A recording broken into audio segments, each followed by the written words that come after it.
It's time for Blessed to Play on EWTN Radio, uncovering the role that faith plays in the lives of sports professionals from around the country. And now, here's your host, Ron Meyer. Fire, score!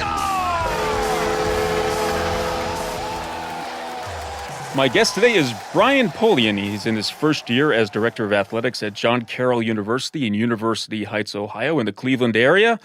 Long history of coaching in Division I athletics, in particular football, with stints at Michigan State, Buffalo, Baylor, the University of Central Florida, Notre Dame.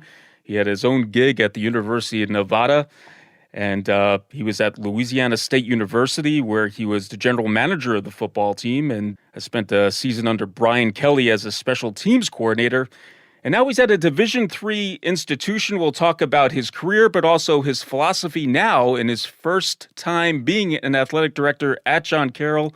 I'd like to welcome Brian Polian to Blessed to Play. Brian, so great to have you on. Thank you very much. I appreciate the opportunity to be with you. Well, this is quite a career that you do have and have had, and I have to mention that you come from some good stock. In fact, your dad is a Hall of Fame NFL executive, Bill Polian, a Super Bowl winner. He's probably the icon of NFL executives, but you had, obviously growing up Polian, you had all this expertise around you. How did your dad rub off on you early on? The love of the game, for sure. The value of the players and the coaches above all else, because without them, executives, scouts, administrators wouldn't have jobs. The appreciation for the relationships and the bonds that you build with the players and the coaches and the staff. And I was commenting to my wife a little earlier this week. This will be the first time in 25 years as a professional, and then probably, a decade and a half before that I'm not going to football practice on Thanksgiving. I would, even when I was in college, I would come home and I'd go to, Colts practice with my dad, and then you're coaching and you're always going to football practice. And so I just kind of grew up around it and have never wanted to do anything else. And I don't know if I'm a little bit lucky for that. I don't know if I'm a little bit simple for that. It's maybe a combination of the both, but I grew up in a very unique way, and it kind of led me on my journey. Well, obviously you had this love for football, and your dad communicated this passion for the game, but you had to embrace it yourself. And in fact, you played at John Carroll University. So talk about why you went to JCU to become a student athlete there. It's interesting. I'm back in this atmosphere now in NCAA Division III, and there's a misnomer that Division III athletes are here because they are not as competitive, or they don't want to dedicate the amount of time that it takes to play at the higher levels. And the reality of it is, in most cases, that is incorrect. We're just all given different gifts by God, and I wasn't physically capable. My dream was to play in the Ivy League. I was just not physically capable of doing that. And I found a level that was right for me. And to be honest with you, even at a place like John Carroll, which has got a storied football tradition, I was a role player. I was a good role player, but a role player. So I found myself here because I wanted a faith-based institution. I wanted a place where I was going to get a great education and have a network when I came out of school. But I also wanted to be at a place where people cared about competing, and that going out and trying to improve daily and be your best and win the rivalry game and try to make the playoffs on the national scale, that was important. And I found those things here. Well, I want to talk about this, your career, your obviously being at a number of stops along the way. And Brian, I got to admit, you're pretty spoiled here. You were at Michigan State, and there was a guy by the name of Nick Saban who was there as an offensive graduate assistant. Talk about just rubbing shoulders with Nick and learning from him there. We didn't rub shoulders. I got yelled at a lot, but we didn't rub shoulders. That was like getting your master's degree in football 2 weeks after having graduated from undergrad. I learned a lot from Coach Saban. I took lessons from when I was 22 years old that are with me still today in my leadership role of this department. And some things are as simple as there is exactly right and then there is wrong. You can't be 80% right. You either meet the standard, you either meet the expectation, or it's not correct, and you've got to go back and keep working on it. And there were little lessons like that. There were very simple methods of evaluating players that I still put to use today that I learned from Nick Saban just by sitting in the back of a staff room and listening to him talk about recruits and player evaluation. And so I learned a great deal in my time with Coach. Now, it was baptism by fire, and I caught my share of butt chewings, but I learned a lot in the time that I was with him. Bless the player Ron Meyer. We're chatting today with Brian Polian. He's the athletic director at John Carroll University, right outside of Cleveland, Ohio. All these stops along the way, Brian, you became known as one of the best recruiters in the country. You mentioned going back to your dad, it's about relationship building. So what was your formula for just getting a respected player to look into the institution that you were coaching at that time? I just have always been driven by relationships and tried to be as authentic as I could be. I've never tried to be anybody else. I'm pretty comfortable in my own skin, and what I found was that young people appreciated that. They don't want you. For example, right now, when my last season coaching at LSU, there's music playing on at practice. I don't pretend to know who NBA Youngboy is or some of the guys that they listen to, and I'm open to learning about what they like, but I'm not going to get up there and start pretending to be something that I'm not. And I think that authenticity, the work ethic, and just the ability to communicate with all different groups of people naturally led to being an effective recruiter. Now, in the end, I didn't develop that reputation until I got to a place like Notre Dame where, you've got a really good product to recruit to there, right? Stanford, that it's not really difficult to get people interested in Stanford. So I was, the recognition that I received as a recruiter wasn't part of byproduct of the places that I was working at. Like the best recruiter in the nation is not often, come from Tulsa. These places that produce these recognitions are often places that it's easy to recruit to. Yeah, and you always say, the head coach always gets they always get the props for the recruits, but it's always someone behind the scenes is actually doing the recruiting and making the head coach look good. So you had stints under Charlie Weiss, you mentioned Saban, Jim Harbaugh, and then you get your own gig at the University of Nevada. And talk about your just coaching philosophies. You have all these different coaches who are in your head now and strategies and, just how to run a team, be the CEO of a team. Talk about how you embraced that time at the University of Nevada.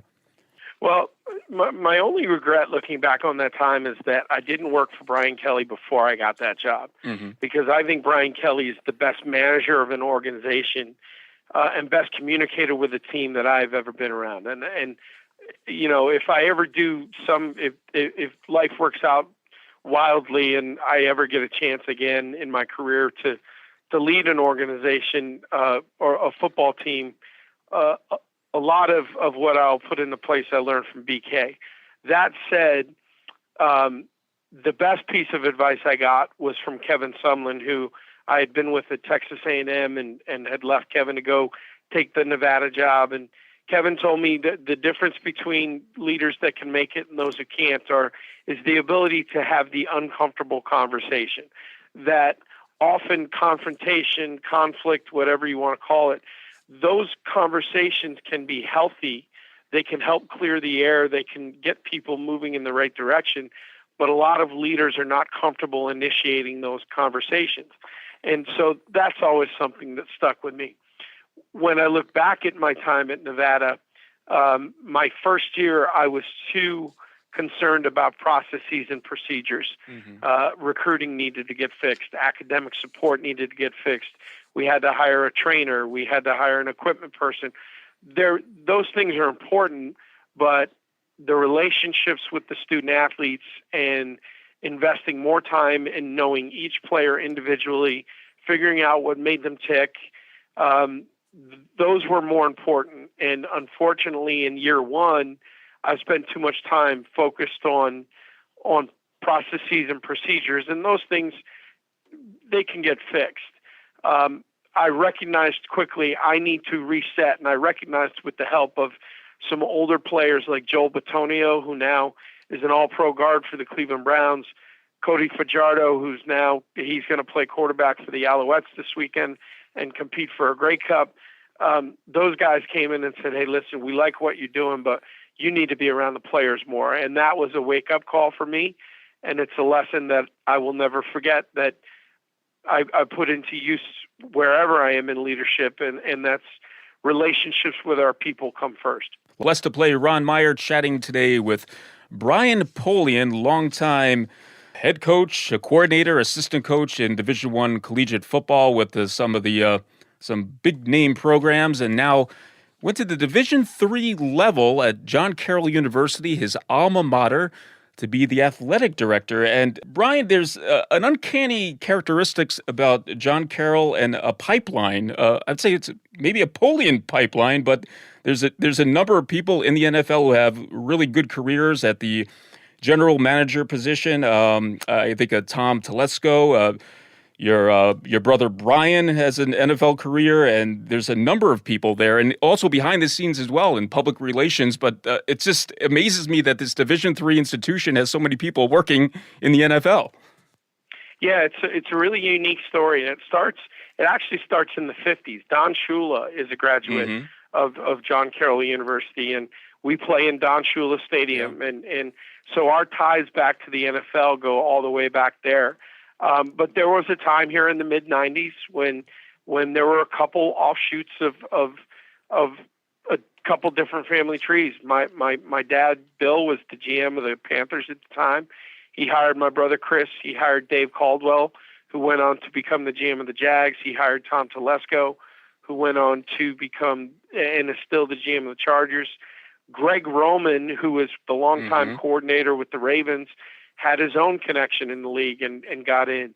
Josh McDaniels and Nick Caserio and Dave Ziegler had another offshoot. And so I'm very proud of this. We have currently 43 alumnus working in the National Football League. And so for a 3,000 student Jesuit college on the east side of Cleveland to produce 43 people that are working in the most competitive professional sports industry in our country, that's pretty incredible. And I think it goes back to kind of the university's mission of mind, body, and spirit. Like, not our people leave here critical thinkers. They're smart, but they're also competitive.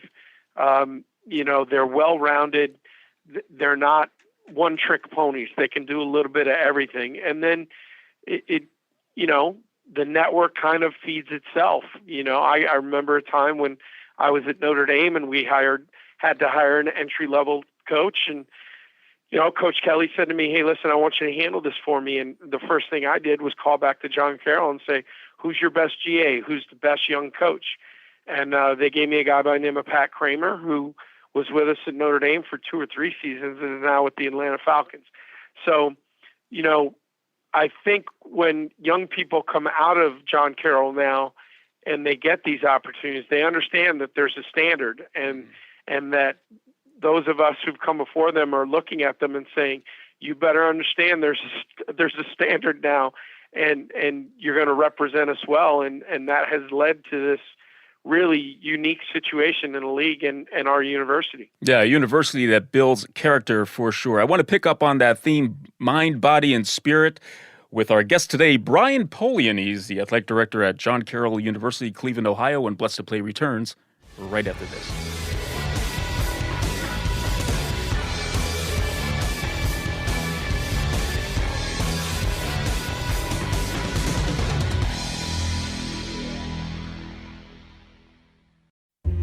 O God, creator of the universe, who extends your paternal concern over every creature and guides the events of history to the goal of salvation, we acknowledge your fatherly love when you break the resistance of mankind, and in a world torn by strife and discord, you make us ready for reconciliation. Renew for us the wonders of your mercy. Send forth your Spirit, that he may work in the intimacy of hearts, that enemies may begin to dialogue, that adversaries may shake hands, and peoples may encounter one another in harmony. May all commit themselves to the sincere search for true peace, which will extinguish all arguments, for charity, which overcomes hatred, for pardon, which disarms revenge. Amen.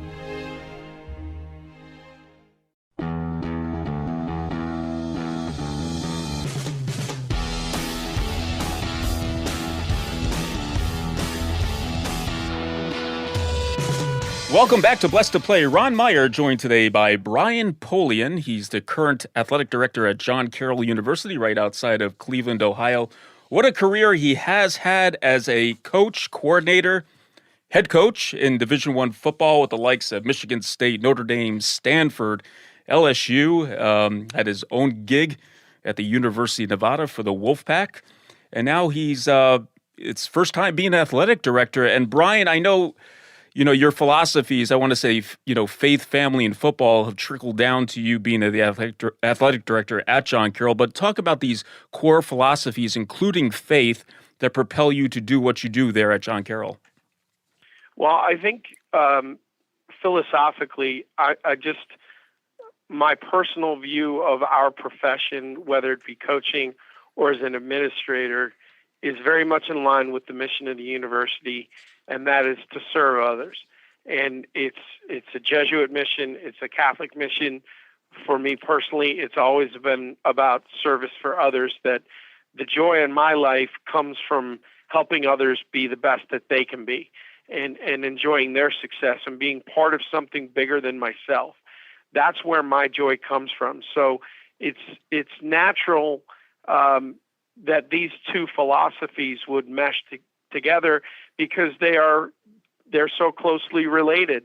We talk about here at John Carroll University that we want to produce men and women for others. Mm-hmm. Self-centered people don't like it here. Other-centered people like it, because service kind of permeates the whole place. It's in our DNA.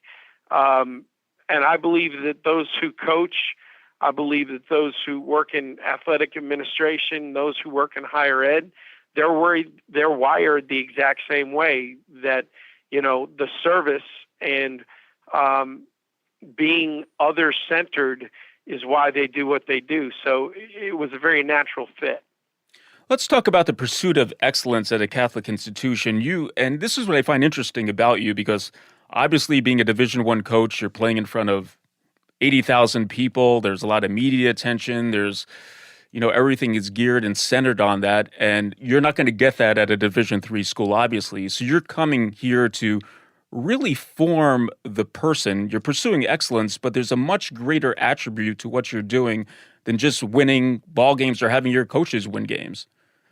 Yes, there's no doubt. Now, I'll be the first to admit it. There are times that I miss being in front of 103,000 people in Tiger Stadium. I mean, that's a pretty intoxicating feeling to compete in those venues. Mm-hmm. But I know this: the way that my heart would beat on the sidelines when Notre Dame would play USC or LSU would play Alabama, my heart beats the exact same way when I'm here supporting our football team who's playing Mount Union, or our women's soccer team who upset the number 8 ranked Case Western team Sunday in the NCAA tournament to reach the Sweet 16. Like, my heart beats the same exact way. One of the reasons I enjoyed my time at Notre Dame so much was I think that Notre Dame was a little bit of a throwback in the Division 1A world, in the Power 5 world. Formation and your ability to impact the lives of young people, that's still important at a place like Notre Dame. I'm sure it's important at others too. I can only speak to my own personal experience. But even at the highest levels with the brightest lights and the amount of dollars that's involved, the university itself and the athletic programs were still in the business of trying to impact young people's lives and help them to be better. And I always found that incredibly rewarding, and that is the same reward that we find here. We're not having a lot of conversations about professional sports here. Mm-hmm. We're having conversations about how the lessons we learn through athletics and competition are going to prepare our young people to go work for the 500 companies where Carroll alum are CEOs. The accounting firms that hire our incredible graduates from, when they go into higher ed and to coaching, we are preparing them, and we're trying to be impactful in their lives. We're just not necessarily getting them ready for the NBA draft or the NFL draft. Yeah, forming people and forming men. I've had the pleasure of having Lou Holtz on this show as well as Jerry Faust, and what was pressed upon me is that their faith, which is something that's inward, comes out outward in the way they treat people and the way they form people. Like you were saying that, even at the NCAA Division I level, I mean, it's a small percentage of athletes or football players are going to have NFL careers. And if they do, it's not going to last very long. So coaches have this really important task of forming the person to be people of character. And that's what's going on there, it sounds like, at John Carroll University. What is going to bring that smile to your face? I mean, you're not going to see any of your coaches go to bowl games at John Carroll or, be on CBS or ESPN regularly. What is going to bring a smile to your face that happens with the coaches and also the student athletes in your athletic program? Well, please don't misunderstand. We want to compete. Like, we want to win national championships at our level, and that is important to us. But for me, the competition has always been a part of the experience. It's been a great part of it, but the best parts were never out on the field. The best parts are at practice, or riding a bus coming home from a game, or being in the locker room and seeing a sophomore wide receiver that has not said 12 words to you at practice, and all of a sudden you walk through the locker room and you see that personality come out and you discover how funny this person is. I think back to a specific Chris Fink was a walk-on wide receiver at Notre Dame that eventually earned a scholarship, who was very, very serious on the practice field. And then, on occasion I'd walk through the locker room and he's holding court in the corner. You see this personality that I'd never seen before. You get to see how funny he is, how well respected, how much joy he brings to the room. And those were the moments that I loved the best. It was the sneaking off to a country concert with the equipment guy at LSU, Louis Bourgeois. Like, those are the things that people don't ever know about, that sense of community that athletics brings. Those are the best moments. And frankly, it's funny, my dad's 80 years old now. Thankfully, he's in great health. If you asked him, what does he miss? ESPN being on television, competing in Super Bowls, Canton, the recognition, all the things, he will tell you he misses the camaraderie of being on a team. Mm-hmm. And fortunately for me now, instead of being a part of one team, I'm a part of 24 different teams. Yeah. So I shift from basketball to women's soccer to, back and forth, and there's great joy in that. Yeah, that's great stuff. In fact, you authored a book not too long ago in 2021. It was called Coaching Generation Z, Honor the Relationships. Tell us something about Generation Z. Sometimes we get a lot of negative information on a certain generation, but what is positive about Generation Z from your eyes?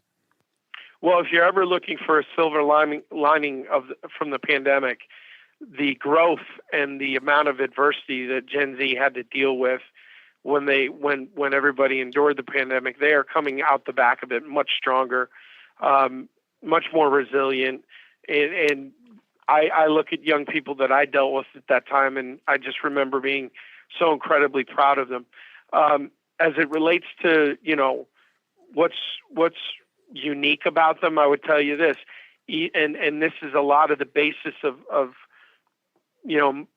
my beliefs despite having so much information at their fingertips, despite the ability to text, direct message, Snapchat, all these different avenues that they can communicate quickly and easily, Gen Z still craves interpersonal interactions. Mm-hmm. They want us to sit and talk with them.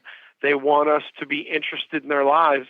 And when we do that, when we build relationships and we connect with them, that is when we support them the best and help them be the best that they can be. And I think that that's a really unique thing given the times that we live in. And it is a guiding principle of how we try to conduct our organization here at John Carroll. Yep, service for others, and Gen Zers are certainly going to benefit from that as well. And this has been a special show for me. I have one daughter who graduated from John Carroll, and I have another one who's enrolled there currently. So I like what Brian Polian stands for, and his career is just unbelievable. And now he's taking his talents in the role of athletic director at John Carroll University. Brian, thanks so much for the time. I really do appreciate it, and the best of luck to you. And I know things will turn out great for your athletic program and what you do there right at John Carroll. Thanks so much for joining us here on Blessed to Play. Thank you so much. I appreciate it. Hey, Blessed to Play fans, check us out on the web at blessedtoplay.com. That's blessed2play.com. You can like us on Facebook and hit us up on the platform X at Blessed to Play. For Brian Polian, I'm Ron Meyer. We'll catch you next time right here on Blessed to Play. You've been listening to Blessed to Play with host Ron Meyer on the EWTN Global Catholic Network.